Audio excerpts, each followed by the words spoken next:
नमस्कार. राज्य शैक्षणिक संशोधन व प्रशिक्षण परिषद महाराष्ट्र अंतर्गत जो आपणाला सेतू अभ्यासक्रम ब्रिज कोर्स देण्यात आलेला आहे, त्या अंतर्गत आज आपण इयत्ता 9वी साठी देण्यात आलेल्या वर्ग घन व विस्तार या घटकावर चर्चा करणार आहोत. तर पहा, वर्ग म्हणजे काय आणि वर्गमूळ म्हणजे काय. वर्ग आणि वर्गमूळ या संकल्पना आपण इयत्ता 7वी आणि 8वी या दोन इयत्तेमध्ये पाहिलेल्या आहेत. त्यामुळे या ठिकाणी आपण अतिशय थोडक्यामध्ये वर्ग आणि वर्गमूळाच्या संदर्भामध्ये या ठिकाणी रिव्हिजन करणार आहोत. तर पहा, आपण वर्ग कशाला म्हणतोय, नेमकी वर्ग ही संकल्पना काय आहे. तर या ठिकाणी जी काही व्याख्या आपणाला 7वी मध्ये वर्गाच्या संदर्भात मध्ये देण्यात आलेली आहे, त्या अनुषंगाने आपण असं लिहू शकतो की कोणत्याही संख्येस त्याच संख्येने गुणले असता मिळणारा गुणाकार, त्याच संख्येने गुणले असता मिळणारा गुणाकार. मी अतिशय थोडक्यामध्ये या ठिकाणी सांगायलोय. म्हणजे वर्ग कोणत्याही संख्येला त्याच संख्येनं गुणलं. आता याचं जर उदाहरण घ्यायचं झालं तर आपण असंही म्हणू शकतोय की 2चा वर्ग बरोबर 2 गुणिले 2, किंवा आपण या ठिकाणी उलट सांगूत की 2ला 2ने गुणले असता 2चा वर्ग मिळतो. 2चा घातांक 2 लिहिता येईल आणि तो गुणाकार मिळेल 4. आणि या पद्धतीनं आपण पूर्णांकाचे वर्ग असतील किंवा अपूर्णांकाचे वर्ग असतील, समजा 1 छेदस्थानी 3चा वर्ग म्हणजे काय, तर 1 छेदस्थानी 3ला 1 छेदस्थानी 3ने गुणले असता या ठिकाणी मिळणारा जो काही गुणाकार आहे तो त्याचा वर्ग असेल. आता वर्गाच्या प्रॉपर्टीज काय असतात, गुणधर्म वर्गाचे काय असतात. आता आपल्या पीडीएफ मध्ये याचा काही उल्लेख करण्यात आलेला नाही. तर पहिला गुणधर्म, वर्ग नेहमी धन असतो. वर्ग नेहमी धन असतो.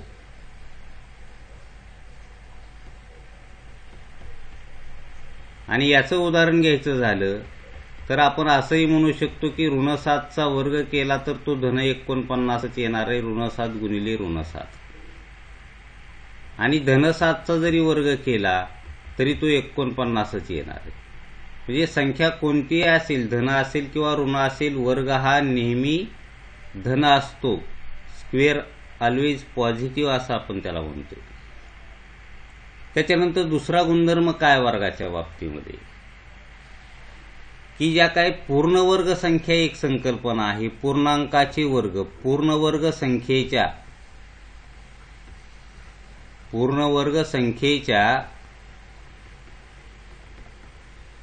एकक स्थानी 2, 3, 7 व 8 या संख्या येऊ शकत नाहीत, या संख्या नसतात.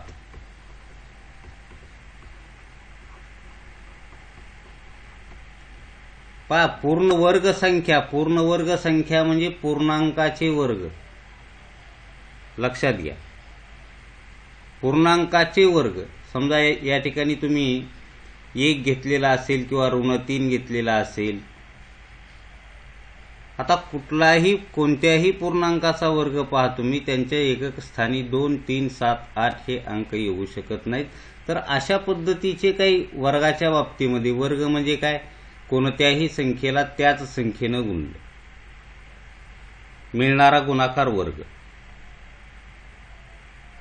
वर्ग हा नेहमी धन असतो.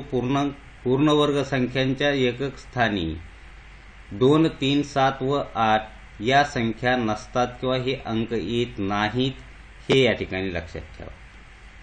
त्यानंतर घनाच्या बाबतीमध्ये आपण काय सांगू शकतोय, ज्या पद्धतीनं आपण कोणत्याही संख्येला त्याच संख्येनं गुणलं त्याला आपण वर्ग म्हणलो. आता या ठिकाणी घनाच्या बाबतीमध्ये समजा मी ए घेतलंय, ए ही संख्या 3 वेळा गुणाकारात घेतली. आपण घातांकाचे नियम यापूर्वी शिकलेलो आहोत. 3 वेळा गुणाकारात घेतली तर त्याला आपण एचा घातांक 3 लिहू शकतोय. म्हणजे यावरून आपण घनाची व्याख्या करू शकतोय की कोणतीही संख्या जर आपण एकच संख्या 3 वेळा गुणाकारात घेतली तर मिळणारा गुणाकार हा घन असणार आहे. या ठिकाणी पहा, समजा आपणाला 3चा घन करावायचा आहे तर 3 गुणिले 3 गुणिले 3 म्हणजेच या ठिकाणी तुम्हाला मिळेल 27. म्हणजे 3चा घन बरोबर किती? 27. या पद्धतीनं अपूर्णांकाच्या बाबतीतही सांगू शकतो. असं काय नाही, समजा मी 2 छेदस्थानी 5 घेतलेले आणि त्याचा घन करावायचा आहे म्हणजे घातांक 3 आहे, तर 2 छेदस्थानी 3चा किती वेळा गुणाकार करावा लागेल? 3 वेळा ती संख्या आपणाला गुणाकारात घ्यावी लागेल. आणि या ठिकाणी अंशांशाचा गुणाकार छेदाछेदाचा गुणाकार केला तर तो या ठिकाणी 5, 2 छेदस्थानी 5 म्हणजे 8 छेदस्थानी 125 हा आपला 2 छेदस्थानी 5चा घन असेल.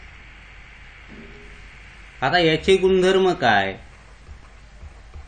आता मी काही या ठिकाणी जास्त गुणधर्म सांगत बसणार नाही, परंतु या ठिकाणी पहा की धनसंख्या घेतली. समजा आपण धनसंख्येचा घन काय धनसंख्येचा घन कसा येतो? धनसंख्येचा घन धन येतो, धन असतो.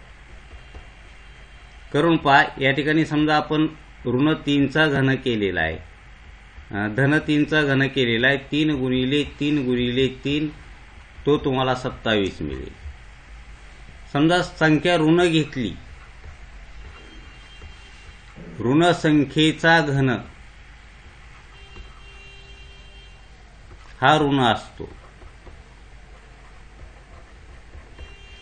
आता मी धन 3च्या ऐवजी ऋण 3 घेतोय. या ठिकाणी ऋण 3 गुणिले ऋण 3 गुणिले ऋण 3 हे जर केलं तर ह्या पहिल्या ऋण 3चा गुणाकार धन 9 येईल. 9 गुणिले हे ऋण 3 लिहिता येतील म्हणजे या ठिकाणी ऋण 27 मिळेल. आणि यावरून आपण सांगितलेलं आहे की घन हा नेहमी धनसंख्येचा धन येईल, ऋणसंख्येचा ऋण येईल.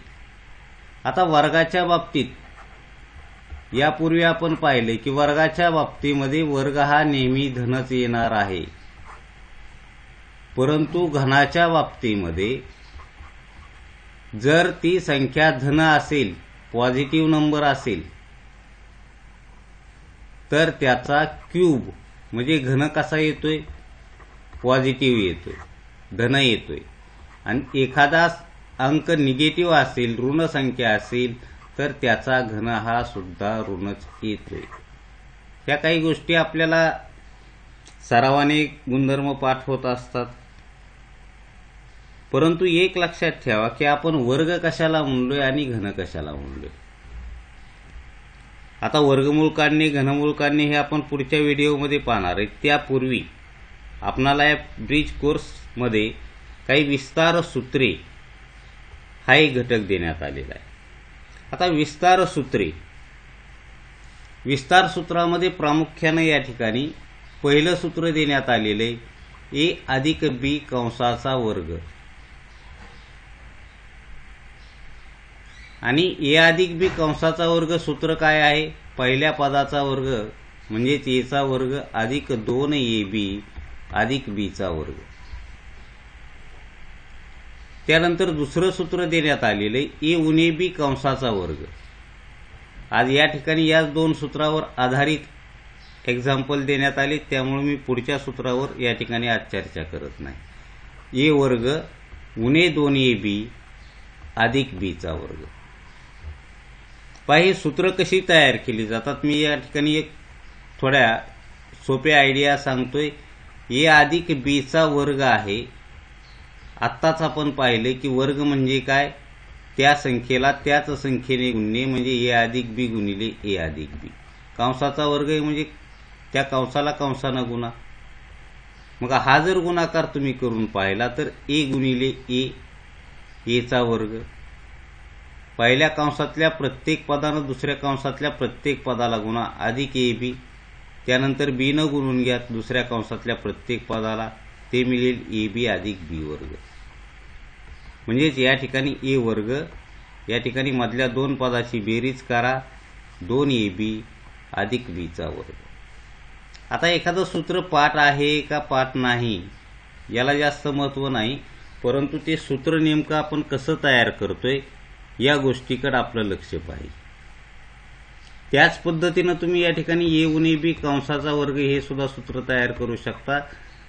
दोन्ही कंसामध्ये ए उणे बी घ्या, कारण ए उणे बी गुणिले ए उणे बी आणि हा गुणाकार करून पहा, तो मिळेल ए वर्ग उणे ए बी उणे ए बी अधिक बीचा वर्ग, म्हणजेच ए वर्ग उणे 2ab अधिक बी वर्ग. हे करून पाहायचंय तुम्ही. आता यावर आधारित काही उदाहरणं या ठिकाणी देण्यात आलेली आहेत. आता या ठिकाणी त्यापूर्वी आपणाला एक कृती या ठिकाणी दिलेली आहे, ती कृती आपण पूर्ण करू. आता या ठिकाणी पहा ऋणसंख्या आहे. संख्या ऋण 1 ऋण 2 किंवा या ठिकाणी संख्या देण्यात आलेल्या आहेत. या ठिकाणी संख्या सुरुवातीला धन देण्यात आलेल्या आहेत. आता 1चा वर्ग 1च असेल, घन सुद्धा 1च असेल. 2चा वर्ग 4 असेल, घन 8 असेल. वर्ग 3चा 9 असेल, घन 27 असेल. आता या पद्धतीनं पुढे ही ॲक्टिव्हिटी तुम्हाला पूर्ण करायची. 4चा वर्ग 16, घन 64. 5चा वर्ग 25, घन 125. 6चा वर्ग 36, घन 216. 7चा वर्ग 49 आणि घन काय 343. 8चा वर्ग 64 आणि घन काय असेल 512. 9चा 81, वर्ग 81 येईल आणि घन येईल 729. आणि 10चा वर्ग 100 येईल आणि घन काय होईल 1000. आता या ठिकाणी ही धनसंख्येचे वर्ग आणि घन लिहिल्यानंतर ऋणसंख्येच्या वर्गाच्या बाबतीमध्ये काय सांगितलं मी, वर्ग हा नेहमी धन असतो. मग ती संख्या ऋण असेल किंवा धन असेल, म्हणजे या ठिकाणी जे काही तुम्ही लिहिलेलं आहे तेच या ठिकाणी लिहिणं अपेक्षित आहे. 1 4 9 16 या पद्धतीने. म्हणजे याचा अर्थ असा होतोय की धन 1 असतील किंवा ऋण 1 असतील, या दोघाचाही वर्ग 1च येणार आहे. किंवा ऋण 7 असतील किंवा धन 7 असतील. या ठिकाणी पहा धन 5चा वर्ग 125 येणार आहे आणि 25 येणार आहे आणि ऋण 5चा सुद्धा वर्ग किती येणार आहे 25च येणार आहे. आता घनाच्या बाबतीत असं घडेल का, ऋण 1चा घन या ठिकाणी ऋण 1 येणार आहे. ऋण संख्येचे घन ऋण असतात, कारण या ठिकाणी मी ऋण 2च्या बाबतीमध्ये दाखवतो ऋण 2 गुणिले ऋण 2 गुणिले ऋण 2. या ठिकाणी कंस करा प्रत्येकाला आणि हा आपल्याला ऋण 8 मिळतो. वर्ग या ठिकाणी वर्गाच्या बाबतीमध्ये ऋण संख्या घेतली तरी वर्ग धनच मिळत होता. म्हणजे वर्ग नेहमी धन असतो, धनसंख्या असेल किंवा ऋणसंख्या असेल. परंतु घनाच्या बाबतीमध्ये धनसंख्येचा घन, लक्षात घ्या, आणखी एक वेळा वाक्य लक्षात ठेवा, धनसंख्येचा घन धन असतो, ऋणसंख्येचा घन ऋण असतो. ऋणसंख्या असेल तर या ठिकाणी करून पहा तुम्ही, प्रत्येक एक्झाम्पल करून पहा.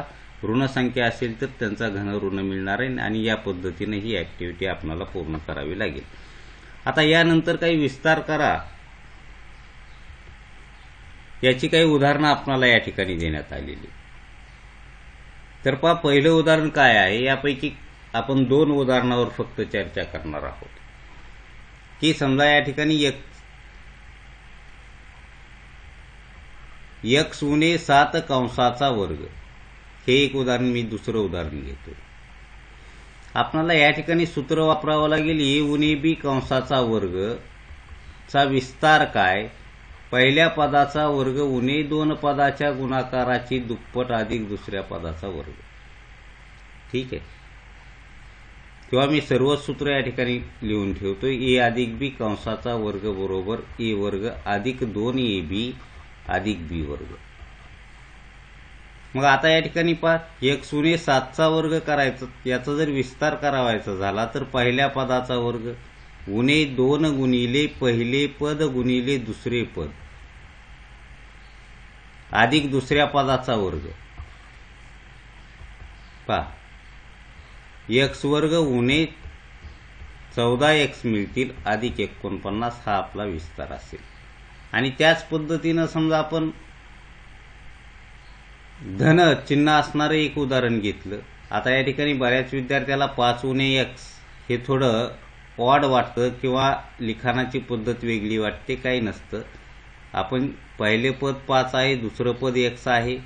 मग याला लिहिता येईल 5चा वर्ग पहिल्या पदाचा वर्ग उणे 2 गुणिले 5 गुणिले x अधिक दुसऱ्या पदाचा वर्ग म्हणजे x चा वर्ग. विस्तार मिळेल 25 उणे 10x अधिक x चा वर्ग. ठीक आहे. आणि त्यानंतर समजा आपण हे शेवटचं उदाहरण घेतलं की x अधिक 11 कंसाचा वर्ग. आपणाला या 2 विस्तार सूत्राचा खूप सराव पाहिजे. हे सर्व विस्तार तोंडी सांगता आले पाहिजेत, कारण आपण 9वीचे विद्यार्थी आहोत. खरं तर 8वीलाही विद्यार्थ्यांनी अशा पद्धतीचे विस्तार तोंडी सांगणं अपेक्षित आहे. आता या ठिकाणी पहिल्या पदाचा वर्ग अधिक 2 पदाच्या गुणाकाराची दुप्पट. 2 पदाचा गुणाकार किती? 22x 11x. त्याची दुप्पट काय लिहिता येईल? 22x अधिक दुसऱ्या पदाचा वर्ग 11चा वर्ग 121. या ठिकाणी मी एका स्टेपमध्ये उत्तर लिहिले. मग असे अनेक उदाहरणं बऱ्याच वेळा आपण 9वी 10वीमध्ये शिकत असताना अशा पद्धतीचे विस्तार आपल्याला तोंडी लिहावे लागतात आणि त्यासाठी अशा पद्धतीच्या उदाहरणाचा सराव आवश्यक असतो. तर या ठिकाणी आज आपण वर्ग कशाला म्हणायचे, वर्गाचे गुणधर्म काय आहेत, घन कशाला म्हणायचे, घनाचे गुणधर्म काय आहेत आणि फक्त वर्ग विस्तार सूत्रे, कारण वर्गीय राशीचा विस्तार कसा करायचा, या ठिकाणी घनराशीचा विस्तार आपण नंतर पाहणार आहे. फक्त वर्ग राशीचा विस्तार म्हणजे या ठिकाणी 2च सूत्राचा या ठिकाणी मी उल्लेख केलेला आहे. यापुढे जाऊन आपण हे सुद्धा सूत्र तयार करू शकता की a अधिक b अधिक c कंसाचा वर्ग. तर अशा पद्धतीनं आज आपण वर्ग घन विस्तार या घटकावर चर्चा केलेली आहे. धन्यवाद.